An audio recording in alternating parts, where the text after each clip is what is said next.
How to clear CA foundation in just 40 days. Hello दोस्तों, मेरा नाम है सीए प्रतीक ठक्कर, आपका बड़ा भाई, एंड लेट्स बिगिन। शुरुआत करते हैं। सबसे पहली चीज आपको ये ध्यान में रखनी है कि complete your first revision as early as possible.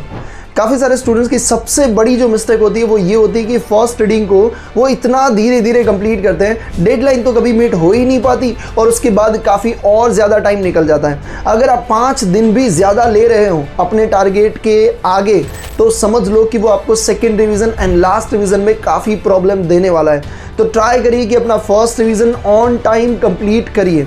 जितनी भी चीज़ें हैं भाई फटाफट से कंप्लीट करिए। आपका जो फेवरेट सब्जेक्ट है उसमें स्पीड रखिए। आपका वीक सब्जेक्ट है उसको आप भले ही थोड़ा सा ज़्यादा टाइम दे दो, बट आपको इसे अपने टारगेट के हिसाब से कंप्लीट करना पड़ेगा। अब बैकलॉग्स काफ़ी सारे आ जाते हैं तो उसके लिए ऑलरेडी मैंने 60 डेज़ 50 डेज़ का प्लान आपके साथ शेयर कर दिया था टेलीग्राम पे। आई होप आपने वो डाउनलोड करके उसी हिसाब से पढ़ा होगा। तो बैकलॉग के लिए भी मैंने टाइम दिया था। सेकेंड चीज़ आपको ये ध्यान में रखना है कि आपको 40 डेज़ का प्रॉपर प्लान आपको बना देना है। अब जितने भी डेज़ आपके पास बचे, 40 हो सकते हैं, 45 हो सकते हैं, 35 भी हो सकते हैं, तो जितना भी टाइम है उस हिसाब से आप एक प्रॉपर स्टडी प्लान बना लीजिए। अब ये प्लान बनाने में हो सकता है कि आपको टाइम लग जाए, तो इसके लिए फाउंडेशन, इंटर एंड फाइनल के लिए रिस्पेक्टिव चैनल की लिंक आपको कमेंट डिस्क्रिप्शन बॉक्स में मिल जाएगी। उस पर क्लिक करिए एंड उसे ज्वाइन कर लीजिए। वहाँ पे 40 डेज़ का प्रॉपर डिटेल प्लान, बैकलॉग कैसे कवर करना है, वो सारी चीज़ें वहाँ पे मैंने ऑलरेडी अपलोड कर दिया है। अगर अपलोड नहीं किया तो इस वीडियो के कुछ ही आवर्स में वो फिर से मैं वहाँ पे शेयर करने वाला हूँ, तो आप उसे ज़रूर से डाउनलोड कर लीजिए और उसी हिसाब से पढ़िए। सबसे पहली बात, complete your first reading as early as possible. Second चीज़, make a proper plan and stick to that plan. Foundation, inter and final के लिए वो प्लान आपको मैं अपलोड कर दूंगा टेलीग्राम चैनल पे, वहाँ से ज़रूर से डाउनलोड कर लीजिएगा। और फर्स्ट रिवीजन होने के बाद आपको ये ध्यान में रखना है कि आपको सेकेंड रिवीजन में आपको ज़्यादा फोकस करना है writing practice and test papers में।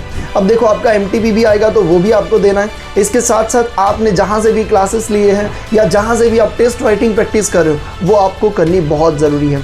सिर्फ रीडिंग से आपको कॉन्फिडेंस नहीं आएगा, ये पक्की सी बात है। जितना राइटिंग से कॉन्फिडेंस आएगा वो कभी भी आपको रीडिंग से नहीं आ पाएगा। तो आपको राइटिंग करना बहुत ज़रूरी है। कई बार मैंने स्टूडेंट्स को देखा है कि सिर्फ पढ़ते जाते हैं, राइटिंग प्रैक्टिस भैया करते ही नहीं है, और इसी के कारण जब एग्ज़ाम में जाते हैं पेन नहीं चल पाती, वो नहीं लिख पाते हैं और बहुत बड़ा प्रॉब्लम हो जाते हैं और वो स्कोर नहीं कर पाते। तो ये चीज़ आपको ध्यान में रखनी है कि सेकेंड रिवीजन में आपको स्पेसिफिकली कुछ आवर्स डेली के, मैं कहूँगा 1 to 2 आवर्स आपको राइटिंग प्रैक्टिस के लिए देना है। अब वो 1 to 2 आवर्स में आप टेस्ट पेपर लिखिए या कोई भी रैंडमली आपने जितना भी पढ़ा है उसमें से रैंडमली कोई भी क्वेश्चन को उठाइए और उस क्वेश्चन को लिखिए। तो जैसे आपको ठीक लगे आप करिए, बट राइटिंग प्रैक्टिस अब ये नेक्स्ट 40 डेज़ में जो सेकेंड रिवीजन के लिए हम जो टाइम देने वाले हैं अराउंड 30 डेज़ का, तो उसमें आपको राइटिंग प्रैक्टिस के लिए डेली 1 to 2 आवर्स निकालना बहुत ज़रूरी है। फर्स्ट रिवीजन कंप्लीट कर लीजिए। सेकेंड रिवीजन के लिए प्लान ऑलरेडी मैंने शेयर कर दिया है।